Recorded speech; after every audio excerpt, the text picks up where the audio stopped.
All right. We are back. Week number 2.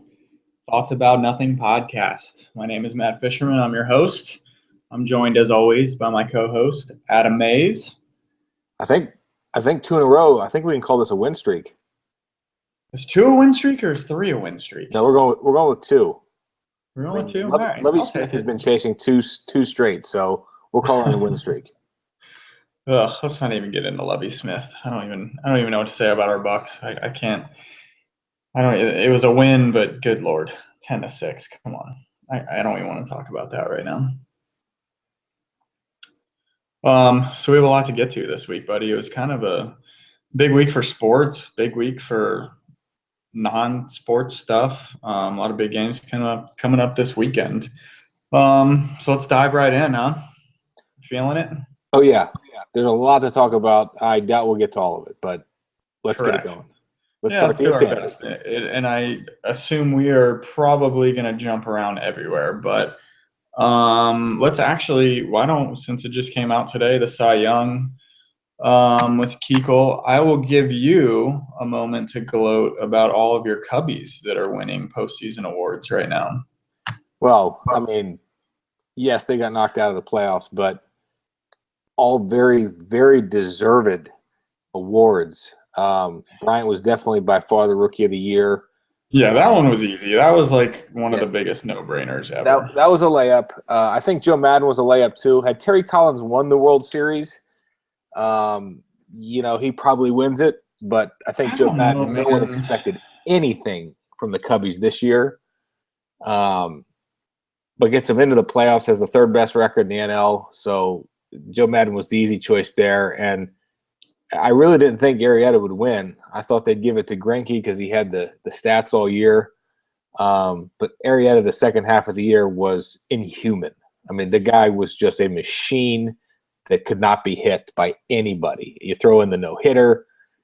Arrieta did stuff that nobody's ever done before in the game. So he definitely deserved it in my mind. I see things through some Cubs lenses, but Arrieta was freaking unbelievable. I agree, and actually, I was on the Greinke bandwagon all year, and even up until about 3 days ago, when me and a different buddy of mine were having a discussion about this, and I thought, I knew Greinke had like one of the 20th greatest statistical seasons by a pitcher, at least in our generation. And I thought he was way ahead of Arrieta stat-wise. But I actually looked at both their stats, and I couldn't believe Arrieta's stats. I didn't know it was like 1.77 or 1.79 ERA, something like that. Yeah, his ERA in the second half of the year was .75. Yeah, I knew that. I just thought 20 he was straight like a quality starts. Yeah, it's ridiculous. 22 I have no wins. problem with that one. Look, 22-6 was big. I do know that. Let me say this: you're splitting hairs trying to figure out Greinke and Arrieta, but I think they got it right. Yeah, I can't argue. I feel bad because I feel like Greinke deserves something. Neither guy deserves a loss in this scenario. I mean, because they are two just dominant pitching performances. But what Arrieta did the second half of the year, I think, is what ultimately pushed the voters in his side.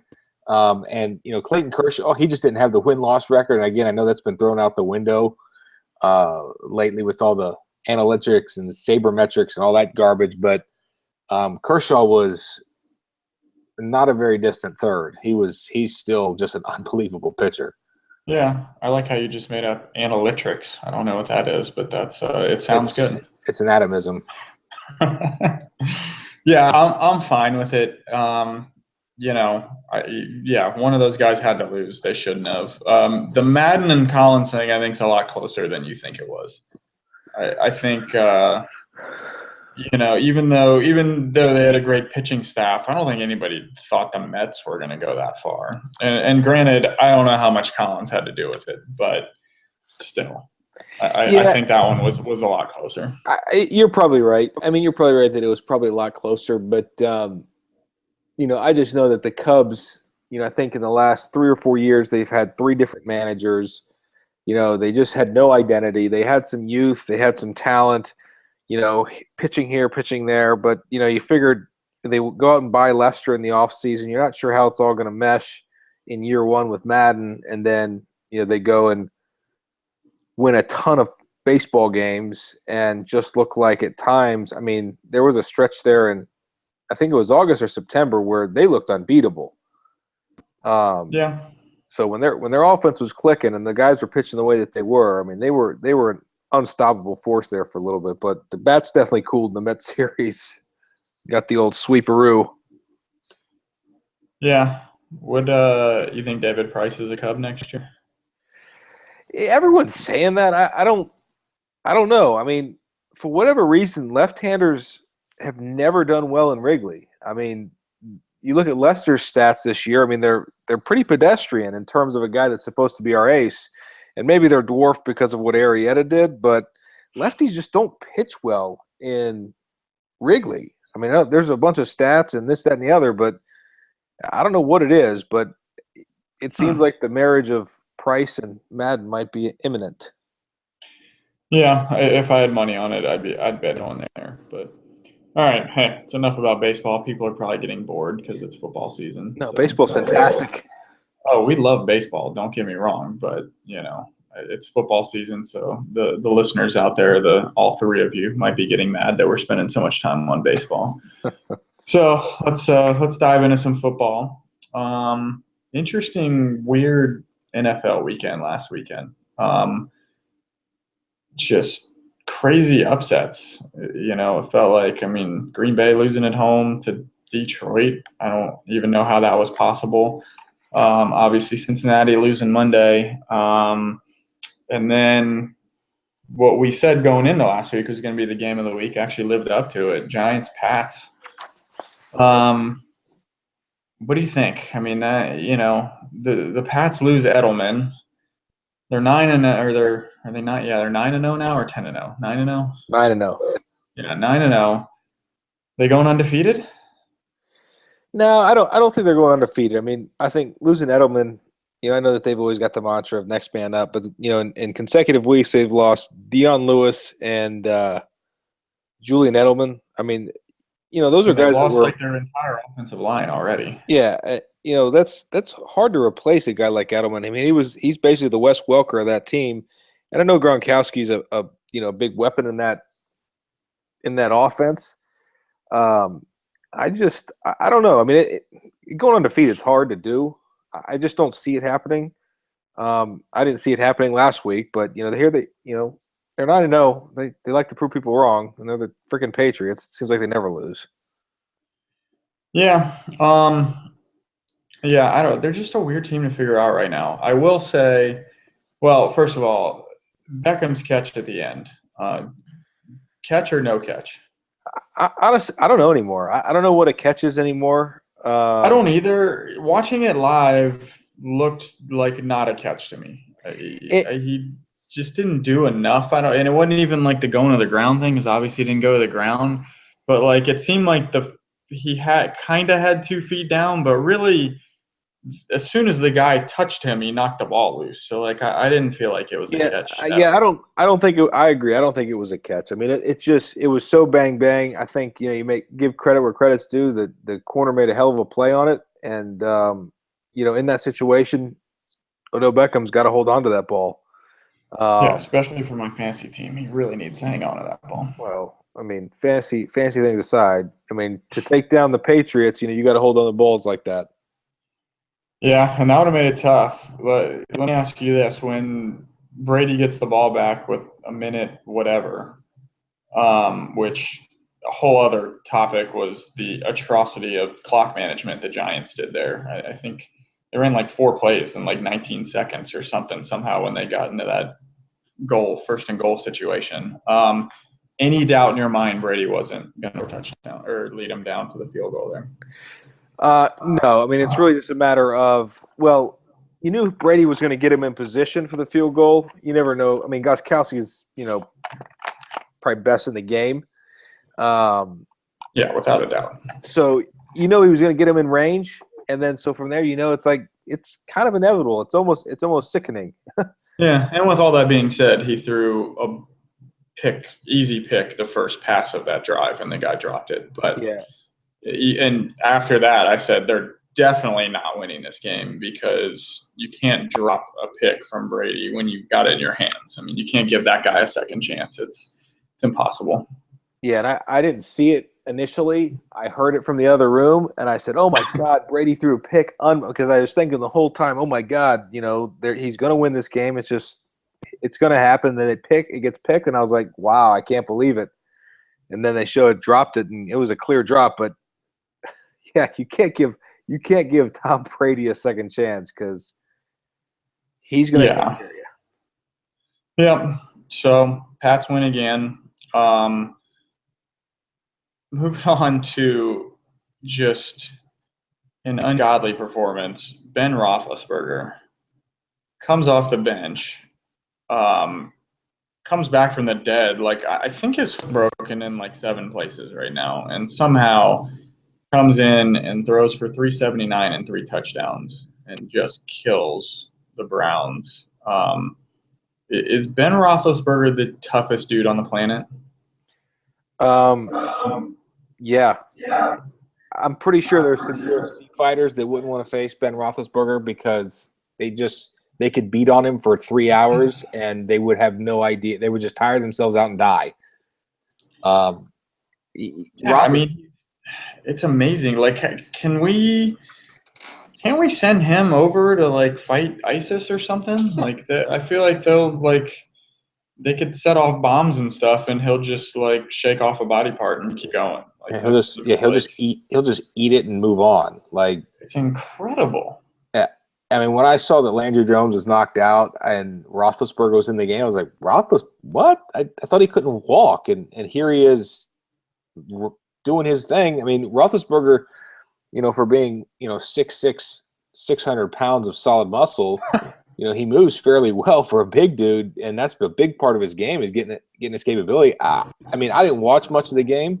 I saw the highlights here and there, but Antonio Brown, running around doing his thing, doing backflips into the end zone, and Martavis Bryant breaking things open. I mean, it's silly. It's just he's got no running game. D'Angelo Williams, I think, had 1 yard through 3 quarters or something silly like that. Yeah, that was weird. Both teams combined had like 0 yards at the half or something rushing. It was weird. I watched a decent amount of it because that's what they were showing on the Red Zone channel. They kept cutting to it fairly often, mainly because they were in the red zone a lot. But he was amazing. I didn't know. I started watching late, so I have Roethlisberger on my fantasy teams, and obviously didn't start him. And so when I saw he was in, I texted my partner of this fantasy team. I share a team with someone, and I said, "Did Roethlisberger start? Like, how is this happening right now? And how could they not say he was going to start?" And then I found out that Landry Jones got hurt, and he was the emergency quarterback and all this. And it was nuts. I guess they were. Cleveland sucks, so I guess they were just trying to save him. But I didn't quite understand why they didn't start him if he was able to play. But whatever. He's amazing. He is way more of a man than I will ever be. So there's a lot of men ahead of you, though. Well, that's true. I go to the gym and stuff, but I still don't necessarily consider myself. Look out, bro. Do you even lift, bro? Do you even lift? Not really. So how about the guy he played against in that game, Johnny Football, Johnny Manziel? Browns say they're starting him the rest of the year. I know you are a bit of a Manziel hater.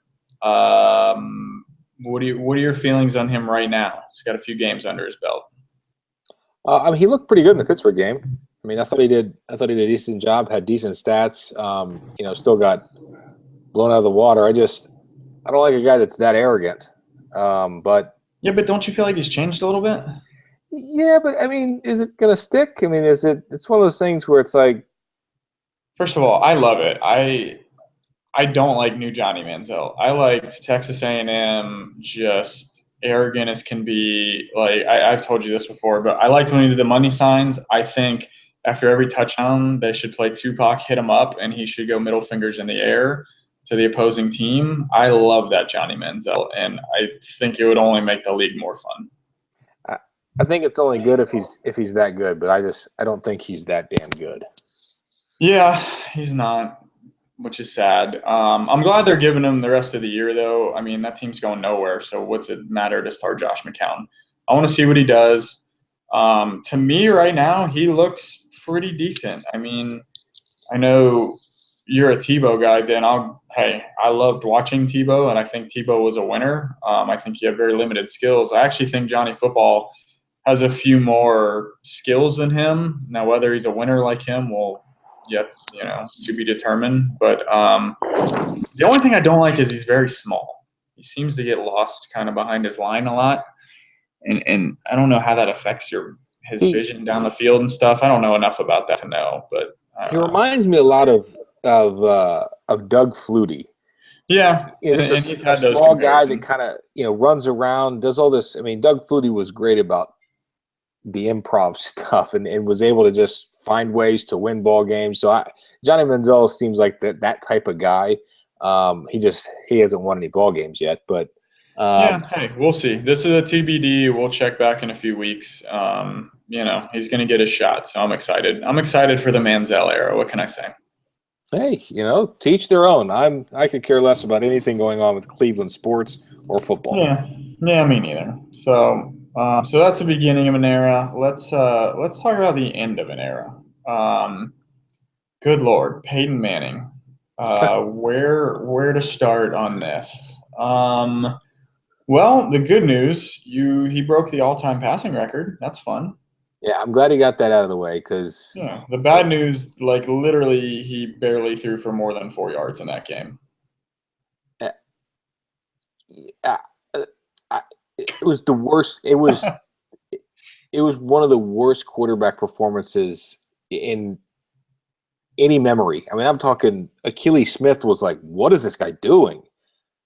Well, it was just sad. It wasn't even, I don't even know how to describe it because it wasn't even like he was making some bad decisions, but like his arm was just terrible. It looked like another quarterback throwing left-handed is what it looked like.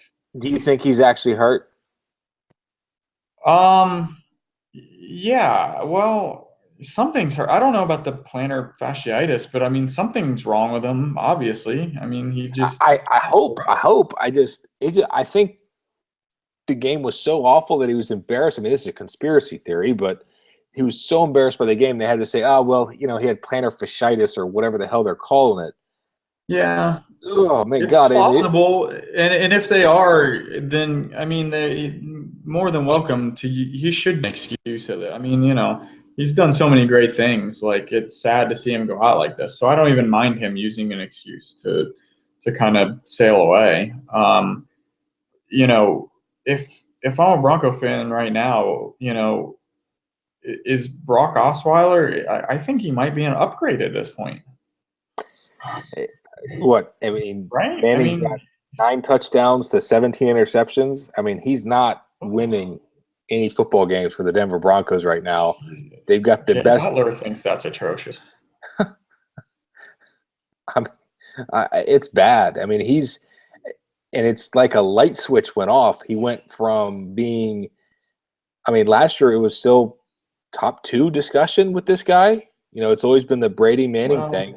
Through like 10 or 11 games last year. Yeah. He's always failed out there in Denver the last few games when it starts to get cold. That's always been Manning's downfalls in the cold weather, but that's another. But it's literally the light switch went off, and it's now like Peyton Manning. I mean, is the worst quarterback in the league, starting or bench. It's sad too. It's obviously there's a great comparison right now. Kobe Bryant is basically doing the same thing with the Lakers. Not his is a little different because his legs are gone, which obviously hurts you in basketball. Who's having a sadder season right now, Manning or Kobe? I think Manning is the sadder season on a personal level, just because you're talking about Peyton Manning. He there's arguments that you could make that he's the greatest to ever play the position. There's plenty of people that would back that. I'm not one that would say he is the greatest. Yeah, but there's arguments for Kobe too. I mean, MJ, 99% of the people are probably going to say Jordan, but still, Kobe might be two in that discussion to some people, not to me, but to some people. Yeah, I mean, I agree with Kobe. I mean, he's got some stuff, but it's hard. You watch Jordan, you watch James. I don't see Kobe much in the top discussion. He's a great player, but he didn't do anything until Shaq arrived in terms of winning. Jordan did it with a lot less of talented players around him. Not taking anything away from Kobe, because Kobe's definitely a special player, but I'll agree with that. Kobe's first run. Kobe's second run, Pau Gasol was good, but he didn't have, he had good players around him, but he didn't have any like all-time greats around him. At least Jordan had Pippen all the time. But I don't know. That's a different discussion. All-time, whatever. To me, you're right. Manning it's much worse individually, but I guess the bright side is his team's still probably going to make the playoffs. Or he still has a good opportunity to, I guess, win a title this year. But I mean, he's going to have to find some Peyton Manning of old for them to have a shot. Come the playoffs, because C.J. Anderson and Ronnie Hillman aren't exactly doing what they were doing last year in the run game. C.J. Anderson especially. So, but Peyton Manning's, it's just being a Florida fan, I'm not a big fan of his in terms of Peyton Manning. Obviously, mucho respect for that guy, but I mean, even to me, this is just sad to watch, because he is an all-time great. He's good for pro football, and he does have easily top 5 greatest sketches on SNL. Yeah, for sure, and yeah, he might be a cast member come January. Do either one of these guys retire midseason? No. Yeah, I don't think so either. But I would say both retire after the year. You in agreement on that? Yeah, I think Manning's for sure done. I don't see why Kobe would stick around. But Manning has. I think there's a 1% chance Manning comes back. Kobe, I would probably put it at 20 to 25%, but Kobe got a longer season. Yeah, I agree.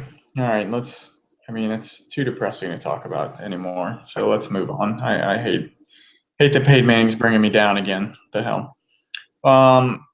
Yeah, let's go from an all-time great quarterback to another here. So Nick Foles gets benched for the Rams. Case Keenum starting this week. How did Case Keenum still have a job?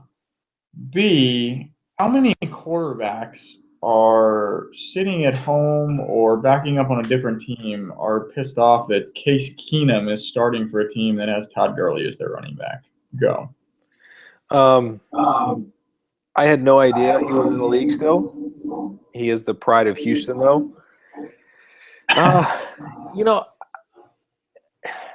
Guys like Case Keenum. Insert Tebow rant now. Go ahead. I'm not going to go the Tebow route.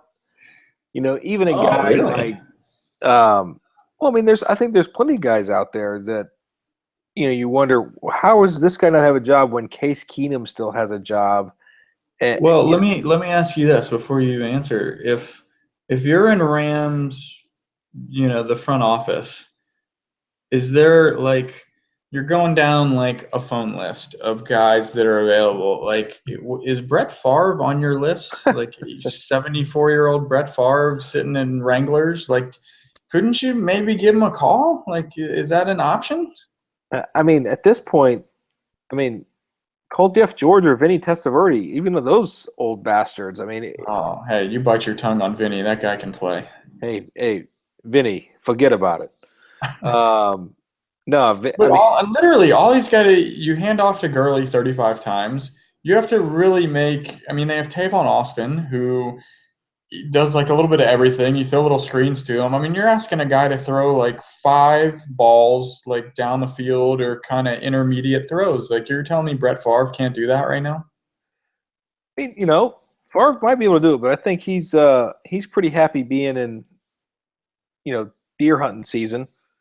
That guy Just kinda loves doing- coming in mid-season, first of all. He loves coming out of retirement almost as much as Roger Clemens. So he would do it if they called.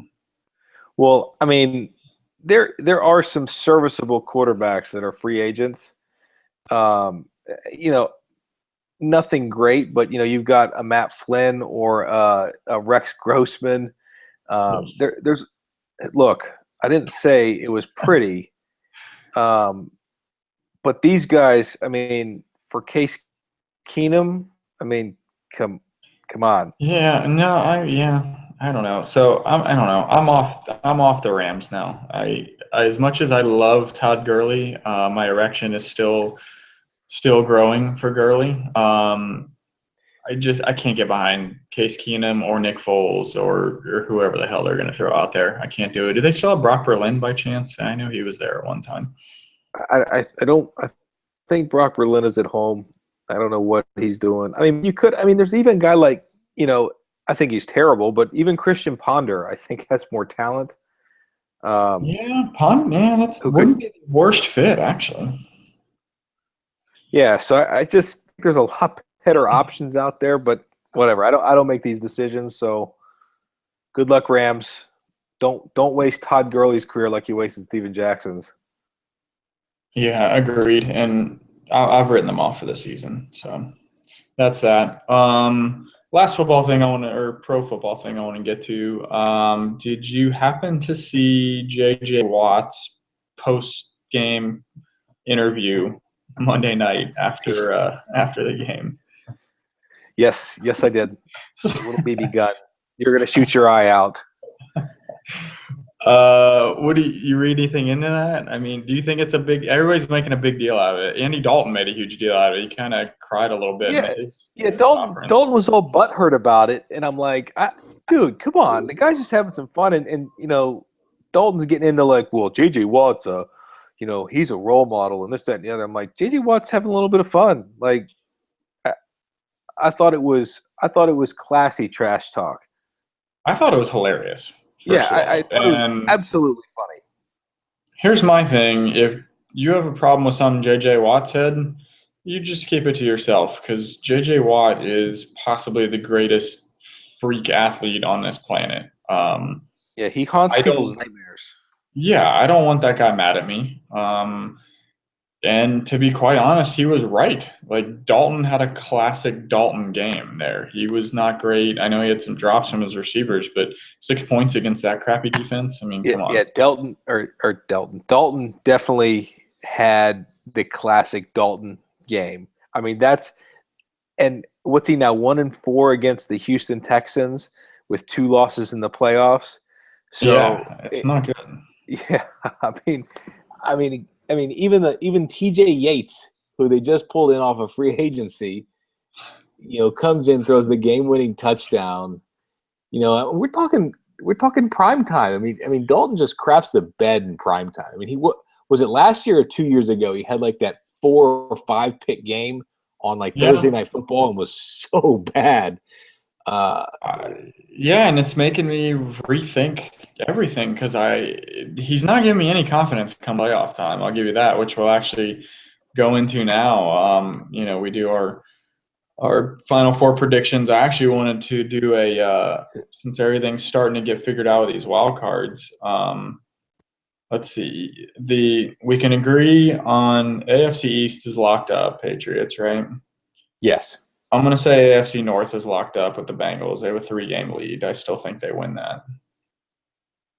The AFC South is an absolute clusterfuck. I'm not even counting the AFC South. I think the inside track and the smart money might be the Jacksonville Jaguars in that damn conference or that division. It might be, to be honest with you. They might have the best team, which is sad. And by the way, that wasn't a joke. Well, it's hard to tell with them, but it is a joke. The whole division's a joke. if Well, Mariota have the stays Bengals- healthy, Tennessee could win. Have the Bengals played the Steelers already? They have, haven't I think they played them once, I believe. Um, they? They beat them 16-10. yeah. Yeah, that's right. I remember that game. Yeah, I think that one's done. That division. So that leaves in the West, Broncos 3-game lead over the Chiefs. Do the Chiefs have a shot? Probably, I guess now, right? Yeah, I mean, they just pounded the Broncos. Yeah, God, I bet they're kicking themselves for that first game of the year when they should have won that game and had the weird let Manning go down the field and then had the fumble return for a touchdown right before overtime, that weird game. Oh, yeah. Yeah, Jamal Charles fumbled too, and he's not a fumbling back. So here's where we're at. Wild card spots in the AFC. Pittsburgh 6-4, Buffalo and New York Jets 5-4. KC, Oakland, Indy, and Houston are all 4-5. Give me which two of those?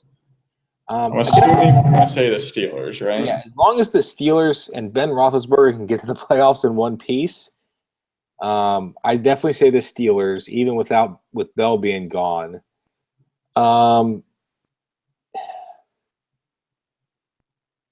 I can't trust any of the other teams.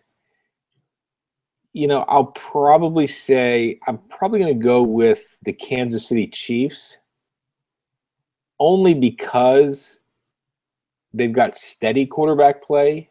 Oh, God. Alex Smith, come on. I didn't say good. I just said steady. Tyrod Taylor, he's shown flashes. Yeah, I'm going with the Bills as my sixth team. And Ryan Fitzpatrick. I mean, the real Ryan Fitzpatrick showed up finally. Yes. So agreed. And I think we called that one too. Yeah, I love his beard. Great beard. I mean, top 10 beard. Brett Kiesel is proud. But yeah, the real Fitzpatrick finally showed up. I think Todd Bowles is doing a heck of a job with that team. Yeah. But yeah, I mean, yeah, Fitzpatrick ain't going to get them to the playoffs. All right, NFC is a little more clear cut. NFC East is kind of a mess. No wild card coming out of there. Right now, it's Green Bay and Atlanta 6-3, and then the next closest, there's a bunch of 4-5 teams. Any reason to think Atlanta or Green Bay don't make it? I don't see Atlanta making it. Really? They haven't. So who jumps them? They haven't looked good lately. I don't know who will jump them. I agree, but if they go 4-4, that gets him, or 4-3, that gets him to 10-6. I mean, none of these 4-5 teams are going 10-6. I still feel like the Seattle Seahawks will figure it out. Yeah, they do have a favorable schedule too. Yeah, there's not a lot in their way on. I think they got the Niners, Steelers, Vikings, Ravens, Browns, Rams, and Cardinals. So let's say they lose to the Steelers and Cardinals. Vikings, they're pretty good, but they've got 4 very winnable games. Let's say that they go 2-1 on the hard games. They're 10 wins and they're in. I can't trust Atlanta. Yeah, Atlanta's weird. I can't figure them out.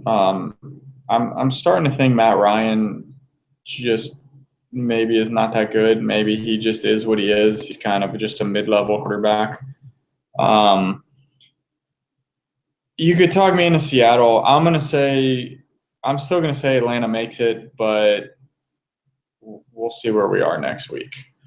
And to be honest, I'm not even gonna make us make Final Four predictions this week because everything got so screwed up this week with everybody losing that other than the Patriots, I'm not confident in any other team. I mean, hell, Minnesota has the second best record, or they have the best record in the NFC right now.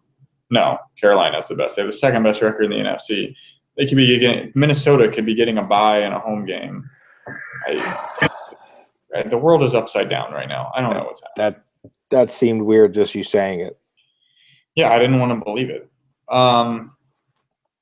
Yeah, so weird week in the NFL. We'll go over some of the games for this week at the end, make some predictions. Real quick, we don't have to really talk college football. Baylor, Stanford, LSU, Utah all lose in the top 10, but the top 4 from last week stayed the same in the rankings. I was going to get your take on Florida, but I already let you gloat with the Cubs, so I don't really want to hear you gloat on Florida either. So we're just going to skip over that. Well, I will say this. Oh, Jesus, here we go. No, I don't think the Gators are a playoff team.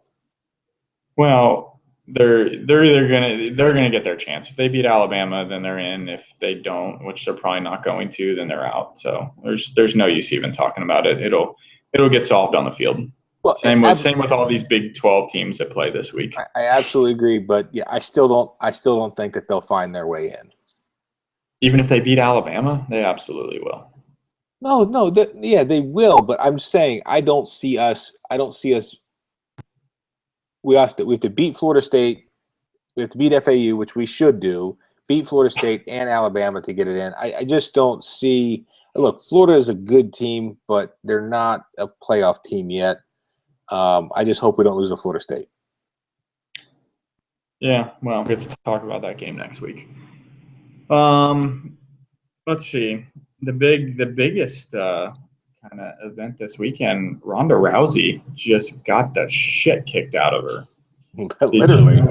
Yeah. Did you see I know neither one of us watched it live. Did you see the replay at all? Oh yeah. And I loved watching the clips of, I guess was it her on Conan or someone, she was talking about how she would lose to Holly Holm. She would get, she'd kind of get disheveled and get kicked in the face. It's a great mashup. I didn't see that. Oh yeah, she like literally predicted how she was going to lose. I forget on which talk show. There's so many nightly talk shows anymore. But she talked. She'll get disheveled and get kicked in the face. It's awesome. Yeah, and that's what happened. Now, granted, I'm not a big MMA guy. I don't claim to be, so I'm not an expert when it comes to strategy and all that, but I will say she looked like she had no strategy at all. This other girl was obviously she's a former professional boxer. And why Rousey just stood there with her, I don't know. But it didn't work. I know that because she just got pummeled in the face repeatedly. Yes. Which I know many, well, never mind. I'm not going to go there. Where would you rank this on biggest upsets? Like, is this on parallel, you think, with like Tyson losing to Buster Douglas? No, I mean, yeah, people were ranking this upset. So I don't know. Maybe I just don't put a lot of stock in. I don't put a lot of stock in MMA. I mean, they have fights like every day. It seems like they're on like UFC Championship 2006. I don't think so, and it's not a men-women sports thing. It's just yeah, she's dominant, but I don't know. I don't see it as the biggest upset. I mean, I was shocked. Don't get me wrong. I was pretty shocked. I wouldn't put it up there with Tyson because Tyson was just such a bad dude, and I know she was too, but she was winning, a lot by submission and stuff, and everybody always said if she fought a puncher, it might be tougher. So I wouldn't put it up there with that, but it was a big time upset. It was bigger than other than Tyson in the fighting game. Like it's as big a one as I can remember. Like I'd say it's up there with George Foreman upsetting Moore back in the day when he was 79 years old or however old he was. Go ahead. Yeah, in the fighting world, it's definitely a big upset. I mean, and she is the ambassador for that entire segment, the women's side. So, and she's a big athlete now, and she's very well known. So for her to go down like that, and I mean, to literally go down getting kicked in the face, I mean, her face afterwards just looked like an exploded tomato. Oh, that was gross. I mean, she literally got it kicked out of her. And Are you in the Ronda Rousey as hot camp or no? not when she's fighting. I mean, Right, but like when she's like dolled up and yeah, stuff. I think so. Yeah, I'm not a fan. I'm not in that camp. I've never been a big fan. Yeah. Well, let's just say this. We're not going to be going out anytime soon because I'd be way too intimidated by that. Of course. Especially after she wrote in her book that she beat the shit out of her former boyfriend too, which that's a whole nother story. Which nobody cares about. Nobody like this double standard stuff is terrible. Wait, no, it's not. It kind of is. So that was a big upset. The other big sports story right now, Golden State 12-0 after last night. We don't need to talk too much about that. There's plenty of basketball season left, but just keep it on your radar. That's 12-0 is a big deal, man. I mean, in my opinion, they're going to challenge the Bulls for the 72 wins. Really? Yeah, I mean, they won, I think, 67 games last year, and they literally have the same team, but it seems like individually every single player is better. So why not, especially Curry? So why not 5 or 6 more wins this year? I mean, who's going to beat them? They just are dominating these games right now. Yeah. You know, I mean, Like I don't see them losing one game, let alone 11. You're right. I mean, Curry's unbelievable. That guy's just well, and that's actually going to take us into our top 5 segment this week. I don't want to give anything away, but I think you've tipped your hand. I have a little bit, but so our top 5 segment this week is top 5.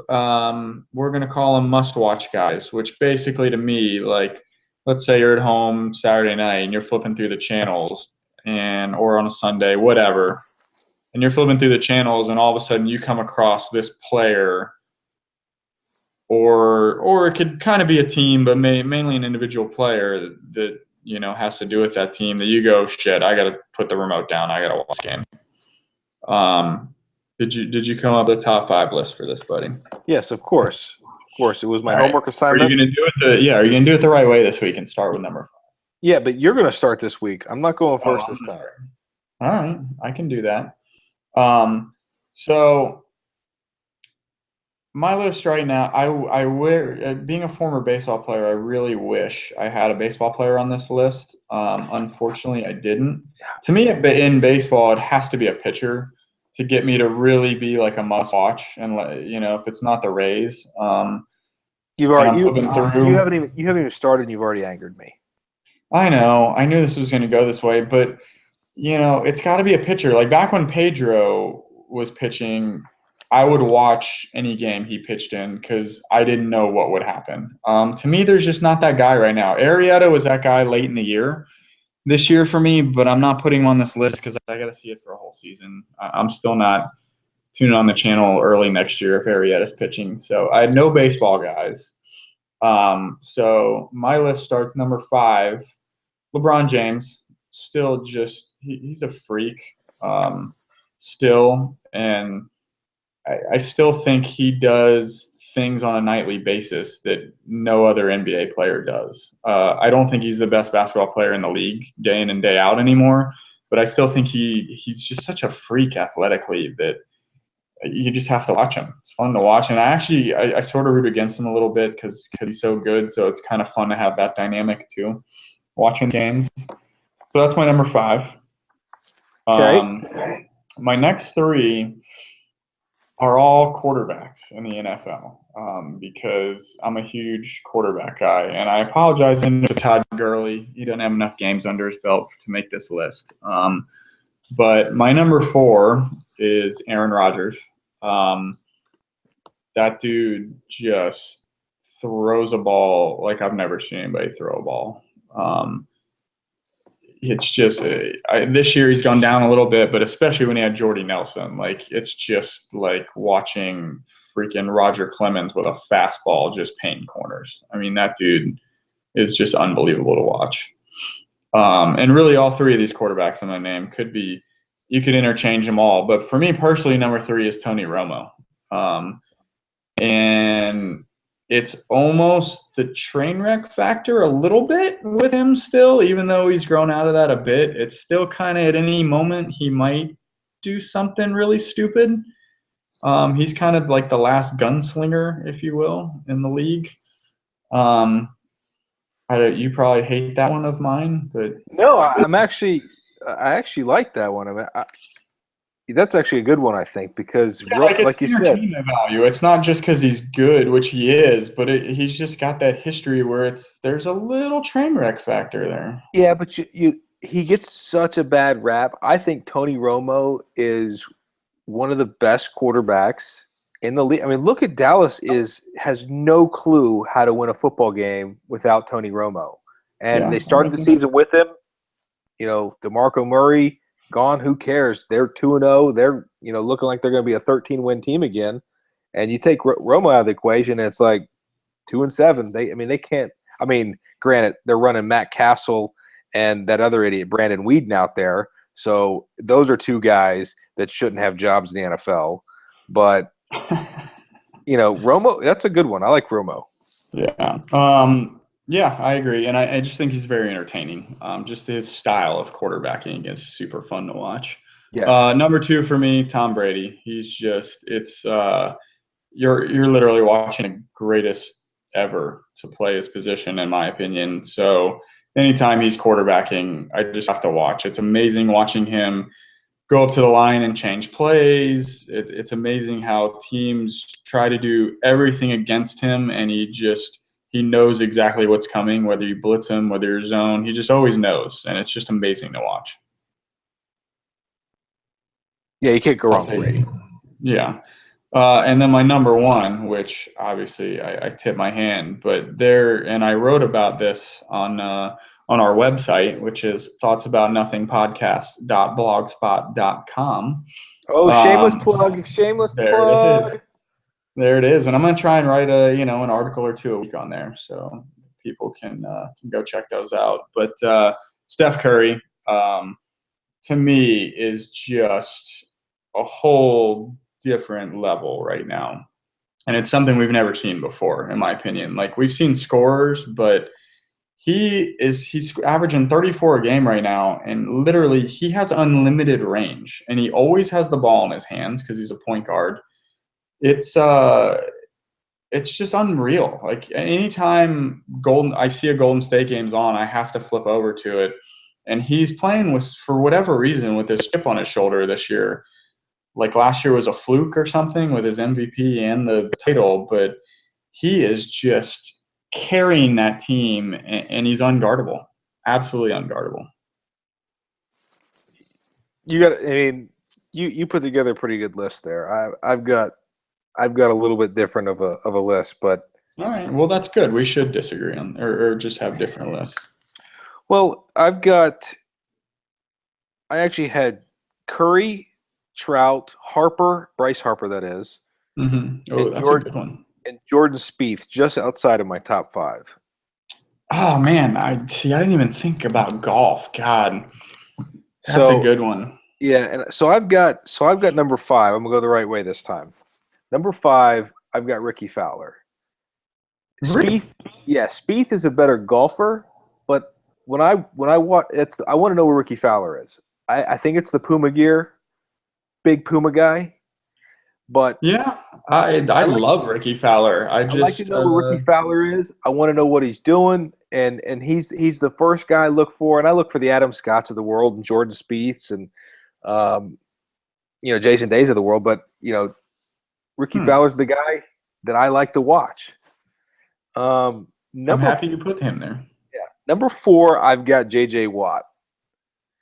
I thought he would have just missed my list. I didn't give my just misses, but he would have been one. I just love that guy's motor, and to watch him play. I mean, you talk about a guy that gives 100% on every play. I mean, that guy is a train wreck for them to try and watch, and I mean, he is a one-man wrecking crew, and just all the things that he does. And I'm actually shocked that I haven't seen like him on offense this year like they did last year. And I don't know if that's by design or why they wouldn't have him. But didn't he catch like 6 touchdown passes last year?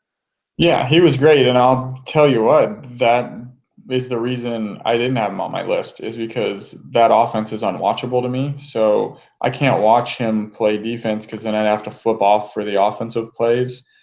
But if they put him on offense too, then I would definitely have had him on my list. Well, So. they need to get him back on offense and catching touchdown passes. And again, I'm not – and probably the only reason Curry didn't make my top 5 is because I'm just not a big basketball guy. Yeah, well, you're an idiot. That's fine, but Curry's unbelievable. Don't get me wrong. I definitely see that, but I don't have LeBron even close anymore. I mean, he's still a great basketball player, but he's not a guy I have to stop and watch like I used to. So number 3, I did get a baseball player, Clayton Kershaw. Yeah, he would have been on my just missed.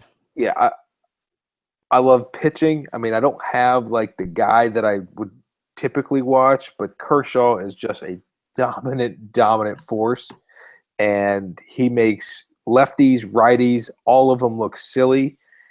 He struck out 300 plus this year, first guy to do it in 15, 20 years, whatever it was. So the guy knows what he's doing on the bump. Yep, he's a good one. No arguments there. The last 2 are obviously quarterbacks, and number 2 is Tom Brady. Wow. You already said it about Brady. He was, I think, your number 2. The guy is just so cool and collected in the pocket. You know, to watch him, climb the pocket, get rid of the ball in time, hit guys in stride, just take charge, just a fiery guy. He's one of the best, but in terms of watching a guy, Aaron Rodgers is number 1. I thought you were going Peyton Manning. Not a chance. Not a chance. Aaron Rodgers, I think. I mean, I don't know if whoever have the stats that a guy like Peyton Manning has, just because he started from day one, or even Tom Brady. But Aaron Rodgers, I think, is probably the most technically sound quarterback and just the best well-rounded quarterback, because he doesn't run as much as he used to, but when he did run, he would get some rushing yards. And I mean, the guy's got unbelievable accuracy. The arm strength is out of this world. I just love watching the guy play, and he's a fierce competitor. And that's the same thing with Brady. I just love watching those guys go after it on Sundays. And if those 2 guys are on TV, I'm glued to the television. Yeah, I'm with you. I can't say anything bad about Rodgers. He is extremely fun to watch. I think you're missing out on Steph Curry, and I'm going to make you watch the rest of his games this year because it's must-watch TV. I wrote in the column today that he's the first ever real-life NBA Jam guy. Nail in the coffin. Yeah, like he's on fire. He's on fire. You're not doing the voice. It's like I can't do it. I know you've got that voice. I can't do it. The nail in the coffin. But it's literally if I'm following along on Twitter, or I get like an ESPN update, like Steph Curry's hit a few shots in a row or something. It's like, gotta flip to that game because anything's possible. He could hit 27 3-pointers this game. So I'm going to talk you into that one before the end of the year. Don't you worry. He might get in my top 5. He's not supplanting Rodgers. I can tell you that much. Or Brady. The top 2 aren't moving. Well, that's fine. But once football season's over, you got to watch something. So. Okay. I can handle that. All right. Let's get to some other stuff real quick. I don't know if you've heard this. It hasn't been in the news much this week, but apparently Charlie Sheen has HIV. I don't know if you heard that or not. Did you happen to? Yeah, I kind of heard that. I guess it's a topic this week people are discussing. What was your level of shock when hearing that? I mean, from a level of 0 being, oh yeah, of course, right, to 10 being, oh my God, there's no way Yeah, 10, you're totally that- shocked. Yeah. that a celibate nun has HIV. He's a -6. Yeah, I mean, I was like a solid like 2.5, I'd say. Like it was one of those like I read it and I did the probably for about a second. I was like, oh, what? And then I was like, oh yeah, that kind of makes sense. Get it. I'm just surprised it took this long. Well, apparently he's had it for a while. Even then. Yeah. So let me ask you this then. Like, well, first of all, he should be meeting up with Magic Johnson now because Magic's had HIV for God knows how long, and he looks fine. So I don't really get it. I don't know what Magic's doing, but Charlie needs to get on that plan. No, they've got the cure if you've got the money. Yeah, well, he should have money if he didn't spend it on hookers and cocaine. What do you think of when you think of Charlie Sheen now? Do you think of Major League? Do you think of 2.5 Men Charlie? Do you think of Hot Shot Charlie Sheen? No, or do you think like sad Tiger Blood HIV Charlie Sheen? No, he's still Ricky Wild Thing Vaughn. Really? Yes. See, it's there. Like I California think about Penal. it, but I think now, like when I think Charlie Sheen, I think crazy cocaine hooker, Tiger Blood, HIV train wreck Charlie Sheen now, and it's sad because I don't want to. No, he's still Ricky Wild Thing Vaughn because I think both mirror each other so much. He should just legally change his name to Ricky Vaughn, and then it all makes sense. It's not a bad point actually. I mean, the article I sent you on him is, I mean, it's unbelievable. The stuff he was, I mean, oh my God. I mean, let's say you have all the money in the world, and you're not going to share needles. Would you want to party with Charlie Sheen for a night? No. I would love to party with that guy. I mean, are you kidding me? I think one of us would end up dead. Yeah, it's part of the fun. I mean, this dude's he's getting bricks of cocaine.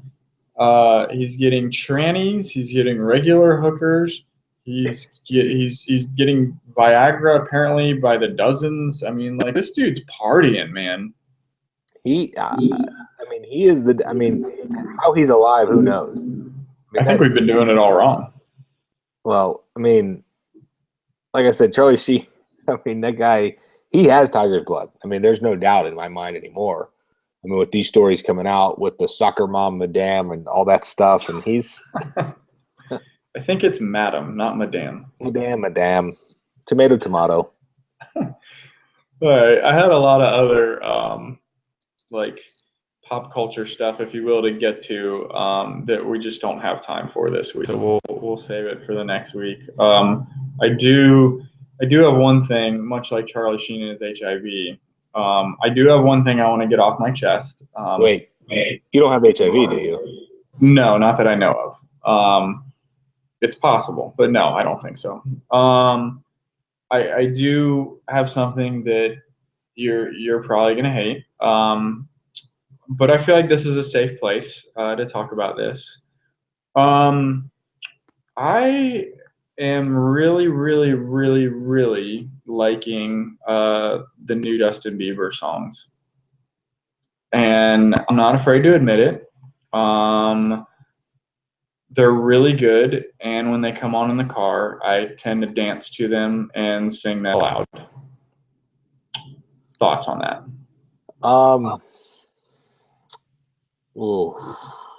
I guess I'll send in my resignation for this podcast. I mean, is that how that works? Or... I don't know why this is a bad thing to like Justin Bieber.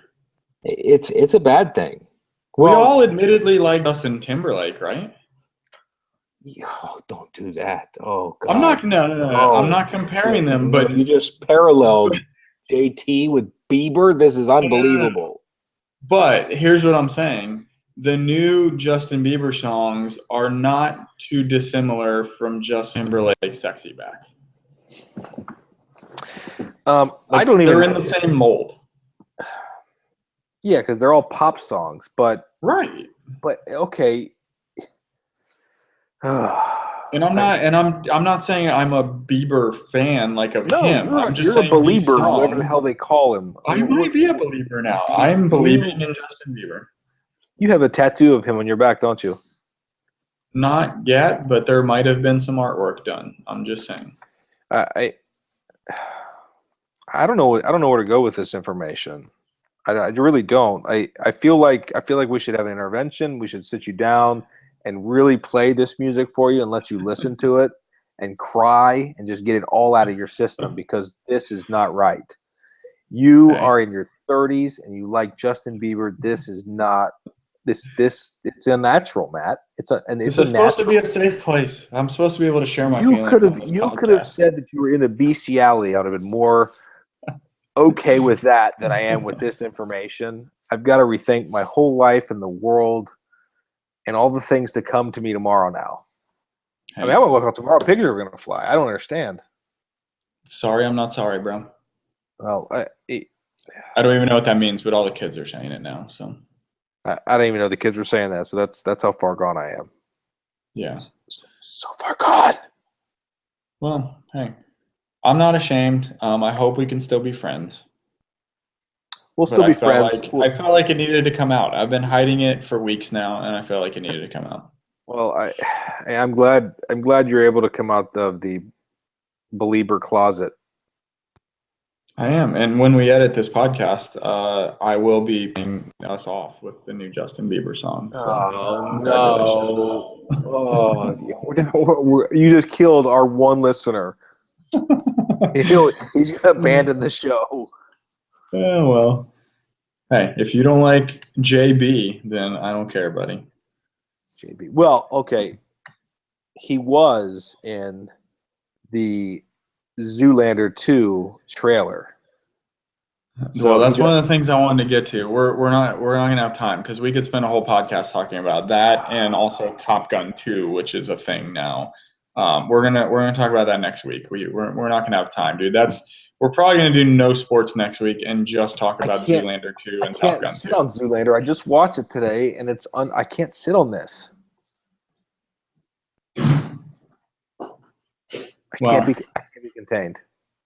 Well, you're gonna have to sit on it because we're running out of time. We've gone too long already. Okay. So let's go quick into our predictions for the week. Okay, I'll be quiet. College games.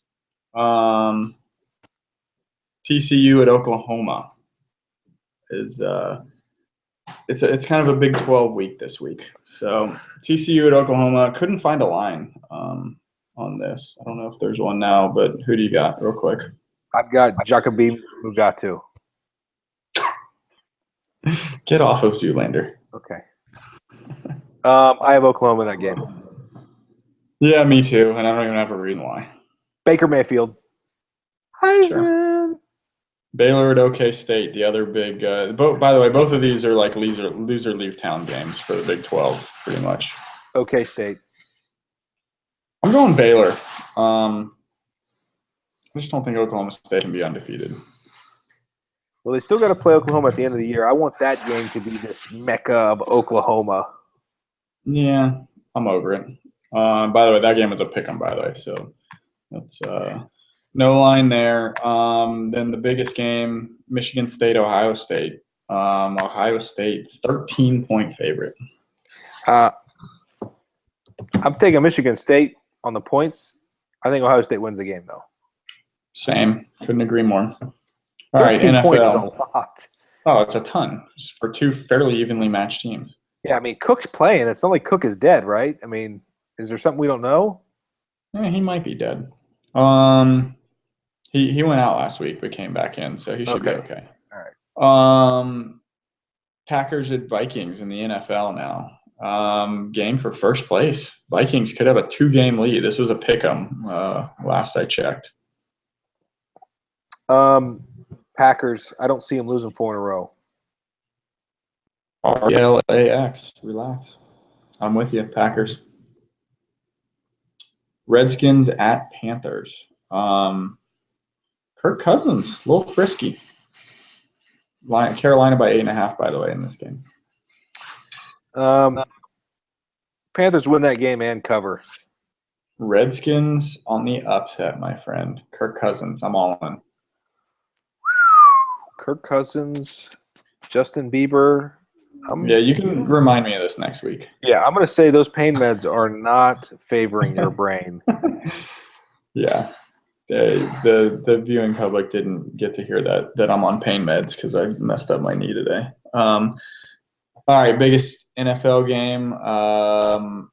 I believe they got flexed to Sunday night, so Andy Dalton under the lights again. Bengals at Cardinals. Cardinals by only 2.5. I'm not really sure why that's the line. Yeah, I mean, I think Cardinals win that game and then definitely cover that. I mean, that's a weird spread. So yeah, Cardinals at home I love. They're just so good at home, so I'm going with them as well. So that's our picks. Do you have a crazy guarantee for the week? I don't have a crazy guarantee for the week. I look for one, but there's not really anything to guarantee for this week. I have a strong one, and just for this week, Brock Osweiler. He does a better job than Peyton Manning, and they win the division behind him and make the playoffs with Brock Osweiler, and Peyton Manning does not get back on the field. That's my guarantee. Doesn't get back on the field. That's a strong statement. Well, I think Osweiler does good, and Manning just fakes injury for the rest of the year and rides off into the sunset. How are you going to put him back out there if Osweiler is actually completing passes and stuff? No argument for me. Yeah. All right. So that's my crazy guarantee. It's actually a good one. I actually like that one. All right, buddy. Anything else before we sign off? I don't think so. I think that I think this went well. And can we talk about Zoolander 2 yet or no? Nope. Wait one more week, pal. Gosh. God, you're like a dictator with this thing.